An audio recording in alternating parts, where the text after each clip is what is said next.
emergency pay plan and resolution that we have during other emergencies just simply doesn't apply to this, especially with the safer at home directive.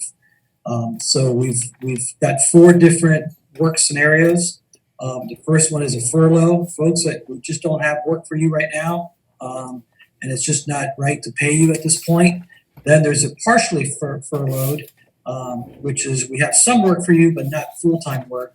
And then there's a work at home scenario, and then the scenario where you have to leave your house to do your job. And I'll start with that one first. It's almost like a hazard pay if you have to leave your house during a directive to stay home. So we feel it's fair to pay those employees that have to go out there and frankly risk more than the other employees. They should be treated differently. So therefore, we're proposing a time and a half for those folks. Folks that are working at home, which is a lot of our folks, the majority of our folks, are just going to get paid their regular salary. We're monitoring how much work they're doing. We can tell how long they're on computers and what's going on. So we think that's fair just to work from home and work remotely. Then the furloughed folks, again, if you aren't doing anything, then you should be furloughed. And that's the bad news. The good news is that the new enhanced unemployment program is pretty good. And in some instances, employees might even be making more money than they're making now. Because if you get the $1,200 up front, and then you get the $875 per week, that's $46,700 a year of salary. And a lot of our folks that are entry level are not making that kind of money. So, and then the partially furloughed would be a combination of the two. So that's the idea. Not sure how long we're going to have it in place because it all depends on that flattening of the curve, of course, and how long this goes on. We have some estimates how much we can save, basing it on the 16 weeks that the federal program has been put together, which takes us to July, the end of July, the 4 months. And we can talk about some of those expected savings. We don't know how many employees will be in each category because the timesheets are going to come out and the data is going to come out later this week and next week. And we'll be able to get a better snapshot on who's in what category. So we have estimates. And I'll just leave it that for now, and I'll answer any questions you all might have. Brian, do you have anything to add to that? Just that there are some other details that I'll be glad to answer. You know, we're going to keep medical insurance on for the employees who get furloughed or partially furloughed. And of course, there's the Families First Coronavirus Response Act, which, you know, employees can get paid sick leave under the federal government. We're going to comply with that through administrative leave. So any of the other details, I'm happy to answer, but we've got a few provisions that would take care of some of those details as well in our new pay policy. Thank you, Brian. Thanks, Roman. Does the press have any questions regarding this? I assume there might be some questions, which is why we hosted this for the press. Please feel free to speak up and I'll try and facilitate that. Yeah, this is Jim Weekly. Go ahead, Jim. Have you guys determined which employees will be on a full furlough and who will be on a partial furlough? I can answer that if you want, Kristen. No, again, that's based on the timesheets that are being developed now. We think there's a range, just kind of a guesstimate now, between 30 employees and 100 employees, somewhere in there. I'd be surprised if it's under 30 or if it's much more over 100. So that's our range that we're thinking it's going to come in at this point, but we won't know for sure until the next week or so. Thank you. Do I have any more? Yeah, is that 30 to 100 for both of those categories then? This is not just correct. Yeah. Combined, yeah. That was the question. Combined, yeah. Okay, and then you talked about expected savings, and I'm just interested in, you know, what is our situation with our debt service and our reserves, and, you know, how are we doing there as a county?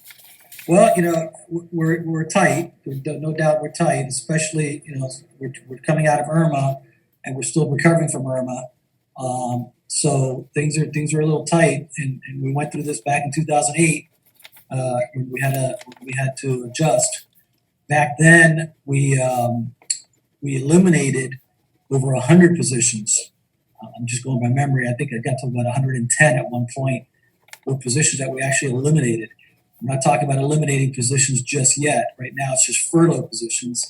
We won't pay those positions, but they'll still be positions will still be in the books. But if we don't pay them, we save a lot of money. At 30 positions, it's about $500,000 for the 16-week period. Okay, at 100 positions, it's about $1.7 million for that 16-week period. So that would help our budget tremendously. We don't know yet what's happening with our sales tax and other revenues sources, but we estimate that we're going to take a hit there, and they're going to be decreased. So as we see the numbers better, we can be more adjusting of our operations accordingly. If you saw the memo, I also mentioned in there that we have a hiring freeze, a purchasing freeze, travel ban. Actually nobody's going to travel now, anyways. Obviously, but for later in the year, probably not do some of our capital projects that we haven't started yet. The ones that we started, and the money's encumbered, and the money's already been allocated. We hope to finish those, but we're not going to start any new projects. Are there any issues with debt service? Are you concerned about not making any of the payments that the? No, we should be okay there. Most of that we pledged the infrastructure sales tax. Most of it has goes out many years. This is the tight year. 1920 was always going to be the tight year, but that money's already in the bank. So as time goes on, if we have to adjust our debt, but we don't expect any debt service adjustments right now. We're in pretty good shape. Thank you. Hey, it's Nancy with WLRN. How many employees does the county have, and what's your operating annual budget? So I'm going to say a number, and I'm sure that Brian will correct me. I think it's 565, Brian, that we have. That's about right. 565. When you start adding some temps, it goes up closer to 600. We've got some temporary, part-time, on-call positions, but full-time is around 565, 570. Yes. In the operating budget? I'm looking at that now. I know the whole thing is 450, but I want to break out the operating for you. So I'm looking.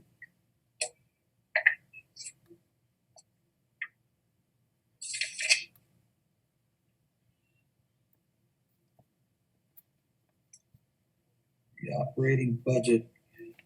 Oh, darn it, it's not out here. I'll get it for you. Nan, I can follow up with you with that too. Thanks. Yeah, I want to say it's about 200 million. Yep, 173. That's just BOCC. The operating is 173 million.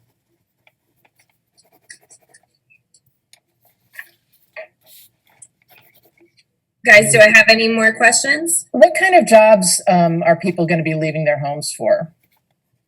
The more classic one is the public works guys, and our parks and recreation guys have to go, mow the lawn, and they have to go clean the equipment. That's the more classic one. All those guys have to get out in the field. The road and bridge guys, they have to go out and do their things, get in their trucks, and get out to the work sites. The project managers, I have to go out, look at the sites. For example, the building at Plantation Courthouse. They'd have to go and do the inspections. The building inspectors,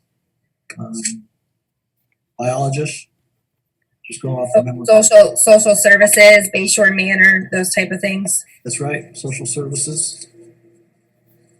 Fire rescue. Yep. Fire rescue. Do you guys have any more questions? I can open it up to a couple more if there's anything left. Wanted to make sure that you guys got that and then figured out we're able to tell what was going on with what was being sent out. So are the employees? How long have the employees been aware that this was, coming on? About a half hour. About a half hour. And have you seen any employees already telling you that they're leaving the county or anything like that? That they're changing their lives? No. Okay. Good. This will also be on the BOCC agenda for Wednesday. So the commissioners will be voting on it then. Yeah, we probably should have started with that. This is not implemented until, it's not fully implemented until the county commissioners approve it next Wednesday. Even though the start date, we want to start it on Monday because Monday is the beginning of a pay period. So, and under the emergency orders, we can do that and then retroactively have it approved. So that's the plan. Got a question here. Go ahead. Have any upper level administrators volunteered to take a pay cut? I haven't heard of any.